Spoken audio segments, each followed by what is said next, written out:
Era a véspera do Dia de Ação de Graças, 24 de novembro de 1971, no Aeroporto Internacional de Portland. A atmosfera era de festa e caos. Famílias viajavam para encontrar parentes.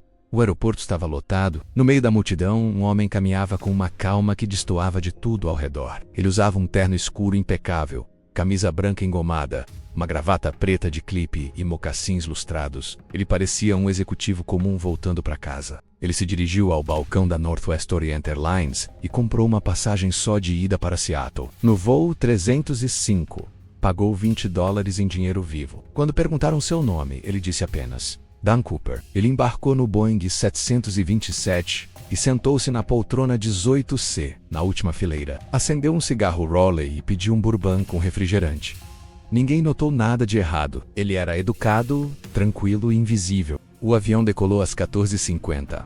Poucos minutos depois, Cooper chamou a comissária de bordo Florence Schaffner. Ele entregou a ela um bilhete dobrado. Florence, acostumada com homens de negócios flertando, apenas guardou o bilhete no bolso sem ler. Cooper se inclinou para ela e sussurrou, com uma voz calma e assustadora: "Senhorita, é melhor você olhar aquele bilhete. Eu tenho uma bomba." Florence abriu o papel. A mensagem era escrita em letras maiúsculas, com uma caneta hidrográfica, toda em letras de forma perfeitas. Dizia: "Tenho uma bomba na minha maleta. Vou usá-la se necessário. Quero que você se sente ao meu lado. Este é um sequestro." Florence, tremendo, sentou-se ao lado dele. Ela pediu para ver a bomba.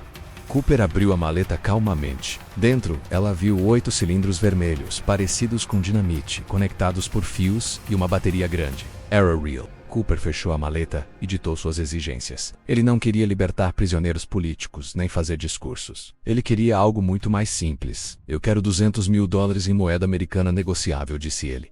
"Quero 4 paraquedas, 2 principais e 2 reservas. E quero um caminhão de combustível esperando em Seattle para reabastecer o avião assim que pousarmos. Sem truques, ou eu explodo tudo." $200 mil em 1971 equivalem a cerca de $1,5 milhão hoje. Mas o detalhe mais estranho eram os paraquedas. Por que 4 se ele fosse pular sozinho precisaria de um? Se tivesse um cúmplice 2, o Polícia Federal norte-americana entrou em pânico. A exigência de 4 paraquedas sugeria que ele poderia forçar reféns a pular com ele. Isso impedia que o Polícia Federal norte-americana sabotasse os paraquedas ou entregasse equipamentos falsos. Cooper estava jogando xadrez, enquanto a polícia jogava damas. O avião começou a circular sobre Seattle enquanto o Polícia Federal norte-americana corria contra o tempo. Eles fotografaram as 10 mil notas de $20 para ter os números de série, mas isso levou tempo. Cooper permaneceu calmo. Ele pagou sua conta de bebida e insistiu que a comissária ficasse com o troco. Ele olhava pela janela, comentando sobre a paisagem lá embaixo. "Parece que é Tacoma", disse ele. Ele conhecia o terreno. Ele não era um amador. A tripulação o descreveu mais tarde como gentil, articulado e inteligente. Nada parecido com os sequestradores agressivos da época. Às 17h39, o avião pousou em Seattle. A operação de troca foi tensa. Cooper ordenou que as luzes da cabine fossem apagadas para que atiradores de elite não pudessem vê-lo. Um funcionário da companhia aérea se aproximou do avião e entregou uma mochila com o dinheiro e os paraquedas. Cooper cumpriu sua palavra. Ele libertou todos os 36 passageiros e 2 comissárias de bordo. Mas ele manteve 4 pessoas a bordo: o piloto, William Scott, o copiloto, o engenheiro de voo e a comissária-chefe, Tina Mucklow. Ele delineou seu plano de voo. E era bizarro. Ele ordenou que voassem em direção à cidade do México, mas em condições muito específicas. O avião deveria voar o mais lento possível, cerca do 170 nós, quase na velocidade de stall quando o avião cai. A altitude deveria ser mínima. 10 mil pés, 3 quilômetros de altura, abaixo das rotas comerciais e onde o ar é respirável sem máscaras. E a exigência final, a mais técnica. Eles deveriam voar com o trem de pouso baixado e os flaps acionados. Mas o detalhe crucial era a porta traseira. O Boeing 727 era o único avião comercial com uma escada ventral traseira, que se abria para baixo durante o voo. Cooper sabia disso. Ele sabia exatamente qual avião sequestrar. O avião decolou novamente na escuridão, por volta das 19h40. Estava chovendo muito. Uma tempestade fria de inverno açoitava a fuselagem. 2 caças F-106 da Força Aérea decolaram para seguir o avião, mas tiveram que manter distância para não serem vistos. Dentro da cabine, Cooper ordenou que a comissária Tina fosse para a cabine de comando e fechasse a porta. Ele queria ficar sozinho na parte de trás às 20 o'clock. Uma luz de advertência acendeu no painel do piloto. A luz indicava que a escada traseira havia sido acionada. Cooper estava abrindo a porta em pleno voo. O barulho do vento invadindo a cabine devia ser ensurdecedor. A temperatura caiu drasticamente. As 2013, a cauda do avião deu um solavanco repentino para cima. Os pilotos sentiram a mudança de pressão.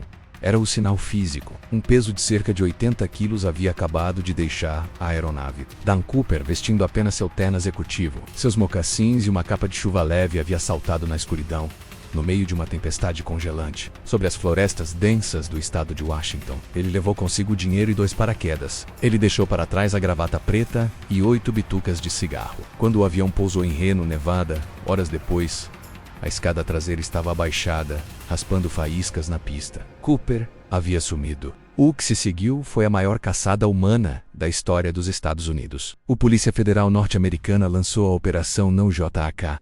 Milhares de agentes, soldados e voluntários vasculharam a floresta onde ele supostamente caiu. Eles procuraram por um corpo, um paraquedas branco, notas de dinheiro voando. Eles usaram submarinos em lagos próximos. Eles usaram o avião espião SR-71 Blackbird para refazer a rota.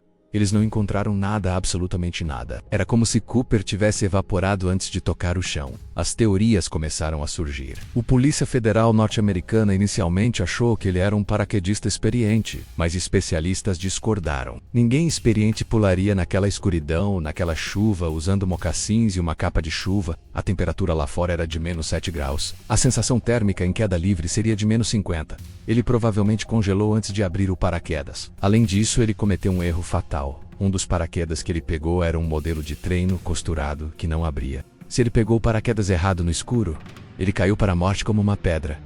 Mas se ele morreu, onde estava o corpo? Onde estava o dinheiro? As notas tinham números de série registrados. A Polícia Federal norte-americana divulgou a lista para bancos e cassinos do mundo todo.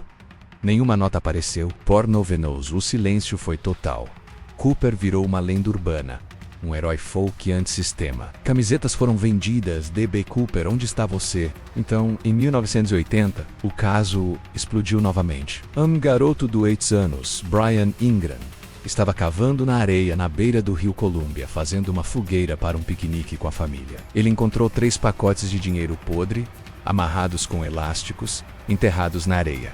Eram notas de $20. O pai do garoto comparou os números de série. Eram as notas de Cooper. Eles encontraram $5.800. Mas isso só criou mais perguntas. O dinheiro estava a quilômetros da zona de salto calculada. Como ele chegou lá? O dinheiro flutuou o rio abaixo? Ou Cooper o enterrou lá? Se o dinheiro flutuou, significava que Cooper provavelmente morreu no rio ou num afluente. Mas se ele morreu na água, o corpo deveria ter sido encontrado, ou pelo menos o paraquedas de nylon, que não apodrece. A descoberta do dinheiro reacendeu a investigação. A Polícia Federal norte-americana começou a olhar para suspeitos com nova intensidade. E um nome se destacou. Richard McCoy, Jr. McCoy, era um veterano do Vietnã, piloto de helicóptero e paraquedista experiente. 5 meses depois de Cooper, McCoy sequestrou um avião quase idêntico, usando o mesmo modus operandi, e saltou de paraquedas com $500 mil. Ele foi pego porque deixou pistas. Quando a Polícia Federal norte-americana olhou para a foto de McCoy, ele se parecia muito com o retrato falado de Cooper. Mas havia um problema. McCoy estava em casa com a família no dia de Ação de Graças. Ou pelo menos era o que diziam os registros. McCoy morreu em um tiroteio com a Polícia Federal norte-americana, anos depois, após fugir da prisão. Ele nunca confessou ser Cooper. Outro suspeito fascinante foi Robert Hextro, um ex-piloto das Forças Especiais com treinamento em explosivos e paraquedismo que havia sido expulso do exército. Ele tinha a idade certa, o visual certo e a atitude certa. Investigadores civis passaram anos tentando provar que Hextro era Cooper. Eles encontraram códigos em cartas que Cooper supostamente enviou a jornais que pareciam apontar para as unidades militares de Hextro. Mas a Polícia Federal norte-americana nunca encontrou provas físicas. A pista mais promissora veio recentemente da gravata que Cooper deixou no avião. Em 2011, cientistas usaram microscopia eletrônica para analisar partículas presas no tecido da gravata barata da JC, código PM. O que eles encontraram foi chocante. A gravata continha partículas de titânio puro, bismuto e alumínio. Em 1971, Esses materiais eram extremamente raros. Eles só eram encontrados em instalações de alta tecnologia. Isso sugeria que Cooper não era um executivo comum. Ele era um engenheiro ou gerente que trabalhava na indústria aeroespacial, talvez na Boeing ou em um projeto militar secreto. Ele conhecia o avião 727 porque talvez tenha ajudado a construí-lo. Ele sabia sobre a escada traseira porque trabalhava com isso. Ele usava terno no trabalho, mas estava dentro das fábricas, exposto a metais raros. O perfil mudou de paraquedista louco para engenheiro descontente. Havia demissões em massa na indústria aérea de Seattle naquela época. A Boeing estava em crise. Cooper poderia ser um homem que perdeu tudo e decidiu pegar sua indenização à força. Em 2016, o Polícia Federal norte-americana encerrou oficialmente a investigação ativa. Após 45 anos, eles admitiram derrota. O caso D.B. Cooper permanece como o único sequestro aéreo não resolvido na história da aviação americana. Mas a lenda persiste. To-dos ou zenos. Caçadores de tesouro vasculham as florestas de Washington. Pedaços de tecido, fivelas velas, tudo é analisado. Mas a floresta guarda seus segredos. Se Cooper sobreviveu, ele realizou o crime perfeito. Ele venceu o sistema, o Polícia Federal norte-americana, a tecnologia e a própria morte. Ele caminhou para fora daquela floresta com uma fortuna e viveu o resto da vida rindo do mundo. Sei Almoru, seus ossos ainda estão lá fora, cobertos por musgo, abraçados a uma maleta cheia de dinheiro podre, esperando para serem encontrados. A história de D.B. Cooper nos fascina não pelo crime, mas pela audácia. No mundo onde somos vigiados o tempo todo, onde cada passo digital é rastreado, a ideia de alguém que simplesmente desaparece no ar é irresistível. Ele se tornou um fantasma. Um homem sem passado e sem futuro que existiu apenas por aquelas poucas horas dentro de um avião. E depois voltou para o nada de onde veio. Se essa história de mistério real prendeu sua atenção, apoie nosso canal deixando seu like e se inscrevendo. Isso nos ajuda a continuar investigando os arquivos que o tempo tentou apagar. E eu quero saber a sua opinião. Você acha que D.B. Cooper foi um gênio que sobreviveu e gastou o dinheiro, ou um louco que morreu congelado naquela noite? Deixe sua teoria nos comentários.